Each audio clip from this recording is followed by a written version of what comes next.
Good morning everyone. बच्चे आज हमने थर्ड प्रैक्टिकल करना है फेशियोला हेपेटिका। ठीक, और ये थर्ड वाला फाइलम प्लाटीहेल्मिन्थ्स में से आएगा। प्लाटीहेल्मिन्थ्स का हमने जो इंडिविजुअल हमने करना है वो है फेशियोला हेपेटिका।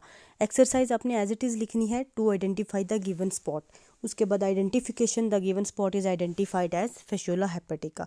ठीक, और जैसे मैंने कल वाले लेक्चर में बताया था कि क्लासिफिकेशन आपने कहाँ लिखनी है, वाइट पेज पे, उसी तरह इसकी क्लासिफिकेशन भी आपने वाइट पेज पे लिखनी है और फिर नेक्स्ट लाइनिंग वाले पेज पे आ जाएंगे इसके कमेंट्स या जर्नल कैरेक्टर। ठीक, अब फेशियोला हेपेटिका की बात करें, फेशियोला हेपेटिका जो है इसको लीवर फ्लूक भी बोला जाता है। और ये लीवर में रहता है, किस किस के लीवर में, पर्टिकुलरली शीप के लीवर में होता है, ऑक्स के लीवर में होता है, horse, dog, elephant, man, monkey, deer और कंगारू, इन सब के लीवर में फेशियोला जो है वो रह सकता है। उसके बाद अगर बात करें इसकी डिस्ट्रीब्यूशन की, तो ये थ्रू आउट द वर्ल्ड, मतलब कॉस्मोपोलिटिन इन नेचर होता है, हर जगह दुनिया में हमें ये मिलता है। ठीक है, कॉमनली इसको लिवर फ्लूक बोलते हैं क्योंकि मोस्टली ये कहाँ मिलता है, हमें लीवर में मिलता है। बॉडी की बात करें तो डोर्सो वेंट्रली फ्लैट, बिल्कुल लीफ की तरह, जैसे पत्ता आपने देखा है ना, बिल्कुल पतला बारीक सब होता है, मतलब मोटा नहीं होता, आपने देखा होगा। उसकी जो दोनों सरफेस हैं वो फ्लैट होती हैं, तो लीफ की तरह ही इसकी जो बॉडी है डोर्सो वेंट्रली फ्लैट होती है। एंटीरियर एंड पे एक इस तरह से सक्कर होता है, मतलब एंटीरियर एंड थोड़ा इस तरह पॉइंटेड है, फिर ये इसका बाकी बॉडी जो है इस तरह से फैली हुई फ्लैट टाइप की हुई होती है। एंटीरियर एंड और बिल्कुल छोटा सा नीचे यहाँ पे एक शक्कर होता है। शक्कर क्यों होते हैं, जहाँ पे ये रहते हैं ना, मतलब जैसे लीवर में है तो लीवर में खुद को अटैच करवाने के लिए शक्कर है, अटैच करवाएगा और फिर हमारे लीवर पे या जिसके भी लीवर में है वहाँ से आराम से फीड करता है। ठीक, उसके बाद शक्कर between the oral and ventral, हाँ, दो शक्कर के बीच में इसका एक गोनोपोर, में इसकी आपको इमेज दिखाती हूँ, ये देखो।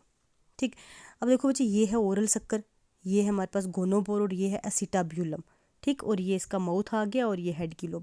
मैंने बताया था ना, इंटीरियर लोब थोड़ा सा पॉइंटेड है, बाकी इसकी पूरी बॉडी जो है वो फ्लैट टाइप की डोर्सो वेंट्रली फ्लैट होती है। ठीक, एक्सटीरियर पोर्ट जो है वो बिल्कुल पोस्टीरियर मोस्ट रीजन पे इसका हमें देखने को मिलता है। एलिमेंट्री कैनाल लॉन्ग होती है और उसमें क्या क्या होता है, माउथ होगा, ओरल शक्कर होगा, फेरिंग्स होगा, ओसोफेगस होगा और डाइवर्टिक्यूलेटेड इंटेस्टाइन, मतलब जो इंटेस्टाइन है वो दो रीजन्स में इस तरह से डिवाइड होती है।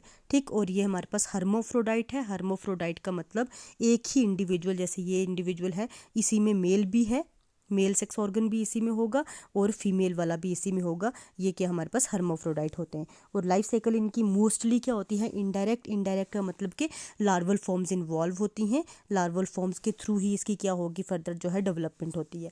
ठीक, और उसके बाद लीवर फ्लूक जो है पर्टिकुलरली शीप के लीवर को ये क्या करता है, इफ़ेक्ट करता है। शीप को जो है वो ज़्यादा इफेक्ट करता है कंपैरिजन टू ह्यूमंस। ठीक, और अगर हम इसके अलावा और बात करें तो ये हमारे पास एक डाइजेनेटिक पैरासाइट होता है। डाइजेनेटिक का मतलब इसको अपनी लाइफ साइकिल कंप्लीट करने के लिए दो होस्ट रिक्वायर होते हैं, एक तो शीप मैंने बताया और दूसरा कौन सा होता है, स्नेल।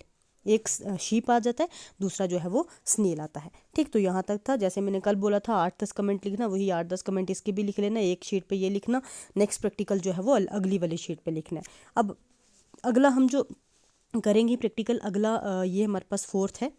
फोर्थ बच्चे हम जो करेंगे फिरिटीमा पोस्थ्यूमा। फिरिटीमा आपने अर्थवॉर्म, आपने इसका नहीं, पूरा आपने जनरल मॉर्फोलॉजी नहीं की है, आपने फाइलम एनिलिडा के करेक्टर्स किए हैं। फाइलम एनिलिडा में जो आपने करेक्टर्स किए हैं वो तो एक जर्नलाइज्ड वे में थे, ओवरऑल पूरे एनिलिड्स के थे। उसी में एक इंडिविजुअल आता है हमारे पास जिसको हम बोलते हैं फिरिटीमा। आपने फिरिटीमा अगर किसी को नहीं भी पता, अर्थवॉर्म तो हर किसी ने सुना हुआ है, तो अर्थवॉर्म का ही साइंटिफिक नेम है फिरिटीमा पोस्थ्यूमा। तो अब हमने नेक्स्ट जो करना है, एज इट इज़ एक्सरसाइज वही, और आइडेंटिफिकेशन एक्सरसाइज क्या आएगा, to identify the given spot. Identification में the given spot is identified as Pheretima. ठीक, और अर्थवॉर्म भी लिख सकते हो। उसके बाद क्लासिफिकेशन आ जाएगी वाइट पेज पे, और उसके बाद हमने जो कमेंट्स लिखने हैं लाइनिंग वाली शीट पे, वो क्या लिखना है, अर्थ फॉर्म जो है बच्चे, जो आपको दिखता है ना, हर किसी ने देखा ही होगा इस तरह का अर्थ फॉर्म, मोस्टली रेनी सीजन में होता है। वो जो अर्थ फॉर्म होता है छोटा सा जो दिखता है, हमारी फिंगर से थोड़ा सा लंबा होता होगा या हमारी फिंगर जितना ही होता है, हाथ की, पाँव की नहीं, उसमें अप्रॉक्सीमेटली 100+ सेगमेंट्स होते हैं। इनकी बॉडी छोटे छोटे छोटे छोटे सेगमेंट्स में डिवाइड हुई होती है। आपको मैंने मेटामेरिज्म करवाया हुआ ना, मेटामेरिज्म इन एनलेट्स। तो मेटामेरिज्म का मतलब क्या है कि बॉडी के किस तरह से externally as well as internally body छोटे छोटे सेगमेंट्स में डिवाइड होती है। तो वही कैरेक्टर्स हमने करने हैं बच्चे। देखो, अर्थ फॉर्म जो है लॉन्ग और सिलेंड्रिकल वर्म होता है, ब्राउनिश कलर का होता है और रहता कहाँ है, मॉइस्ट प्लेस में, या बरोज मतलब ज़मीन के अंदर छोटे छोटे सुराख बना के वहाँ रहता है, या जहाँ पे मॉइस्चर इसको मिलता है वहीं रहता है, तभी ये रेनी सीजन में हमारे घरों के आसपास दिखता है, अदरवाइज़ ये हमें नहीं दिखता।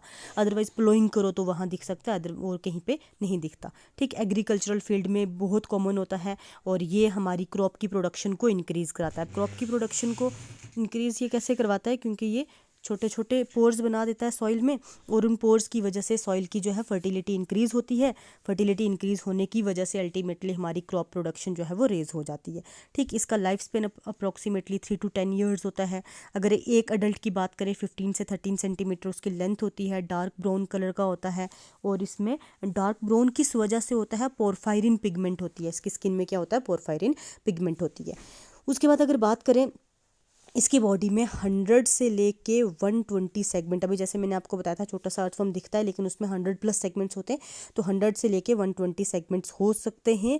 और इसकी बॉडी में सबसे एंटीरियर मोस्ट रीजन प्रोस्टोमियम बोलते हैं और पोस्टीरियर को पेरिस्टोमियम बोलते हैं।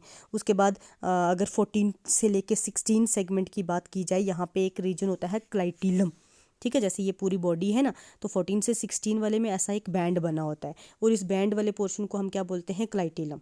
इस बैंड को हम क्या बोलेंगे, क्लाइटीलम। क्लाइटीलम क्या होता है बच्चे, एक ग्लैंड्यूलर रीजन होता है। इसकी बॉडी हमेशा मॉइस्ट रहती है ना, तो ये स्क्रीशन क्रिएट करता रहता है ताकि बॉडी मॉइस्ट रहे, और ये पर्टिकुलरली कपुलेशन में भी इसकी सिक्रेशंस काम आती हैं, क्लाइटीलम की सिक्रेशंस जो हैं वो काम आती हैं। ठीक, उसके बाद सारे के सारे सेगमेंट्स जो हैं, all segments of the body जो हैं उनमें हाँ छोटे छोटे कीटे होते हैं। कीटे मतलब बिल्कुल छोटे छोटे माइन्यूट हेयर लाइक स्ट्रक्चर्स होते हैं जो हमें दिखते भी नहीं, माइन्यूट होते हैं, माइक्रोस्कोपिक टाइप के ही होते हैं कीटे, जिनकी वजह से ये क्या करते हैं, लोकोमोशन शो करते हैं। और कीटे कहाँ नहीं होते, एक प्रोस्टोमियम मतलब जो इंटीरियर मोस्ट रीजन है वहाँ पे भी नहीं होते, पेरिस्टोमियम जो पोस्टीरियर मोस्ट रीजन है वहाँ पे भी नहीं होते, और क्लाइटीलम में भी नहीं होते। उनको छोड़ के बॉडी के जितने भी सेगमेंट्स हैं उन सारे के सारे सेगमेंट्स में हमें क्या देखने को मिलता है, हमें कीटे मतलब छोटे छोटे माइन्यूट हेयर लाइक स्ट्रक्चर जो लोकोमोशन में रोल प्ले करते हैं वो हमें देखने को मिलते हैं। ठीक बच्चे, ये देख लो डायग्राम आप। मेटामेरिज्म में मैंने ऐसे जनरल ओवरव्यू डायग्राम बनवाई थी, आपको एक्सटर्नल और इंटरनल डिवीजन बताई थी। तो बच्चे ये है एक हमारे पास अर्थवर्म। उसके बाद अर्थवर्म की और बात करें तो सीटे वो जो अभी कीटे की बात करते थे वो भी लोकोमोशन का रोल प्ले करते हैं। और उसके बाद 17 से लेके 19 सेगमेंट में जेनिटल पेपिले मतलब जेनिटल पोर होते हैं इसके। ठीक, उसके बाद अगर बात करें हर एक पेपिला में एक कप शेप्ड डिप्रेशन होती है जो क्या काम करती है, शक्कर का काम। मतलब जैसे वेंट्रल पे ना, वेंट्रल सरफेस पे एक कप शेप्ड शक्कर बनेगा इसमें, जो क्या करेगा, कॉपुलेशन में पर्टिकुलरली रोल प्ले करेगा। ठीक, और 18th सेगमेंट में मेल जेनाइटल पोर है, 17th में क्या है, फीमेल, और 18th में मेल है। और बच्चे एक और चीज़, इनमें सेल्फ फर्टिलाइजेशन थोड़ा रेयर प्रोसेस होता है, क्रॉस फर्टिलाइजेशन होती है। क्रॉस फर्टिलाइजेशन किस वजह से, प्रोटेंडरी की वजह से। मेल वाले जल्दी मैच्योर हो जाते हैं, फीमेल वाले मैच्योर नहीं हो पाते, इस वजह से सेल्फ फर्टिलाइजेशन इनमें थोड़ी कम देखने को मिलती है। सेल्फ फर्टिलाइजेशन हो सकती है बट थोड़ा कम होती है। ठीक, क्रॉस फर्टिलाइजेशन मोस्टली प्रेफर्ड रहती है। ठीक है, तो बच्चे ये थे आज के फर्दर हमारे 2 प्रैक्टिकल। तो कुल मिला के हमारे आज तक के हो गए 4 प्रैक्टिकल और 6 प्रैक्टिकल बच गए। 6 प्रैक्टिकल हम नेक्स्ट करेंगे। कहीं पे भी कन्फ्यूज़न हो कि आप डायरेक्टली मुझसे पूछ सकते हो, और आराम से इन प्रैक्टिकल्स को लिख लेना ताकि आपको जो चीटिंग करनी लग पड़े अगर आपको इंटरनल में तो भी आप कर सको, ताकि आपके पास मटेरियल होना ज़रूरी है। तो एक एक पेज है लिखना, इसको आराम से आप लिख लेना। ठीक है, तो आज हम यहीं तक रखते हैं। Thank you so much.